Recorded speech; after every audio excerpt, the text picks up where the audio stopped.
ধমক। আরে রোজা রাখে মরে গেছে একটা রোজা খেতে পারবেন? হ্যাঁ, রোজা রাখে মারা গেছে একটা রোজা খেতে পারবেন? কখনো না।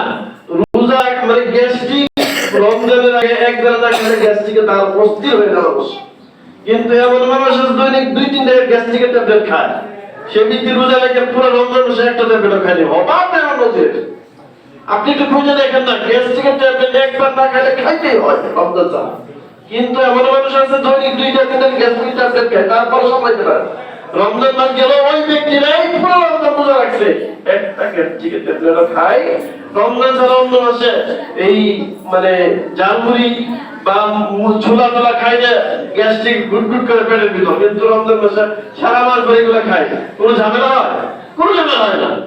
সহজ কথা, রমজানের রোজা যারা রাখে, আজকের এই দিনের আনন্দ তারা রোজা আসলে কি জিনিস। একজন মোমেন 2 রাকাত নামাজ পড়ে যে শান্তি পায়, পুরো পৃথিবীর বাইরে খাওয়াইলেও ওই শান্তি পাওয়া যাবে। একজন মোমেন 30 দিন রোজা রেখে ঈদুল ফিতরের দিন সকালে 1 গ্লাস পানি খেয়ে যে শান্তি পায়, পুরো পৃথিবীটা তার সামনে নিয়ে আসে, সেই শান্তি কখনোই পাবে কখনোই না। এই জন্য আমরা যারা রোজা রাখতে পারছি, আল্লাহর কাছে শুকরিয়া আদায় করা। আমাদের গুনাহের শেষ নাই, আমাদের গুনাহ